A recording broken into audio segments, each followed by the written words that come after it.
അതുകൊണ്ട് എനിക്ക് എക്സാമിന് ഞാൻ 10 മിനിറ്റ്സ് കൊണ്ട് എനിക്ക് പാർട്ട് എ കംപ്ലീറ്റ് ചെയ്യാൻ പറ്റി.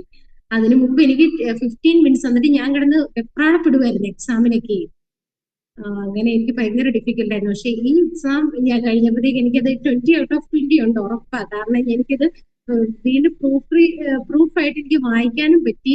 അങ്ങനെ എല്ലാം കഴിഞ്ഞ് ഞാൻ പിന്നെ ഇരിക്കുവായിരുന്നു. പ്രൂഫ് റീഡ് ചെയ്ത് കഴിഞ്ഞ് എനിക്ക് 2 മിനിറ്റ്സ് ഇരിക്കും. അപ്പൊ ഞാൻ നോക്കുമ്പോ എല്ലാ പിള്ളേരും ഇരുന്ന് വെപ്രാളപ്പെടുക റീഡിങ് പാർട്ട് ചെയ്യാൻ വേണ്ടി.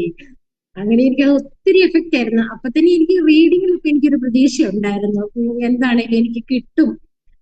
പിന്നെ പാർട്ട് ബി ആണെങ്കിൽ അപ്പോ നമ്മൾ ആ ക്ലാസ്സിൽ ചെയ്ത അതേ മോഡൽ ക്വസ്റ്റ്യൻസ് തന്നെ. ഇച്ചിരി ടോപ്പിക്ക് വേറെയാന്നേ ഉള്ളൂ, മോഡൽ എല്ലാം ഒരുപോലെ. ഇതൊന്ന് ആ മെറ്റീരിയൽ കണ്ടപ്പോൾ തന്നെ ഞാൻ ഇതിനു മുമ്പ് പ്രാക്ടീസ് എക്സാം എഴുതിയ ഒരാളായതുകൊണ്ട് മെറ്റീരിയൽ കണ്ടപ്പോൾ തന്നെ അയ്യോ ഇത് എക്സാം മോഡൽ ഒരു ക്വസ്റ്റ്യൻ പേപ്പർ ആണല്ലോ എന്ന്. അപ്പൊ എനിക്ക് ഭയങ്കര ഒരു സന്തോഷം തോന്നി. കാരണം അതിന്റെ ആ ലേഔട്ടും എല്ലാം നല്ല നമ്മൾ ഒഫീഷ്യലിന് തുല്യമായിട്ട്.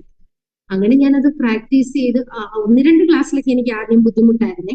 അത് കഴിഞ്ഞ് മാം അതെങ്ങനെയാ ക്ലാസ്സിൽ ചെയ്യേണ്ടത് എനിക്ക് എടുത്ത് പറഞ്ഞു കഴിഞ്ഞപ്പോ എനിക്ക് ഐഡിയ കിട്ടി എനിക്ക് പാർട്ട് എ ചെയ്യാനായിട്ടുള്ള.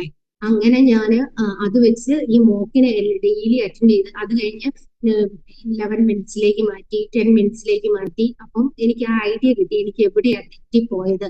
അപ്പൊ എല്ലാ ദിവസവും ഞങ്ങൾക്ക് ഈ കറക്റ്റ് ചെയ്ത് റീഡിംഗ് പാർട്ട് എയുടെ ആൻസർ കറക്റ്റ് ചെയ്ത് അത് അയച്ചു. അതൊക്കെ വലിയ കാര്യം. ഇത്രയും സ്റ്റുഡൻസിന് ഡെയിലി ഇങ്ങനെ കറക്ഷൻ തരിക എന്ന് പറയുമ്പോൾ അപ്പൊ ആ കറക്ഷൻ കിട്ടിയത് എവിടെയാണെന്ന് നമുക്ക് മനസ്സിലായി. അടുത്ത മെറ്റീരിയൽ വരുമ്പോ അപ്പൊ എനിക്കത് ഓർത്തിരിക്കാൻ പറ്റി എവിടെയാ എനിക്ക് തെറ്റ് പറ്റിയേ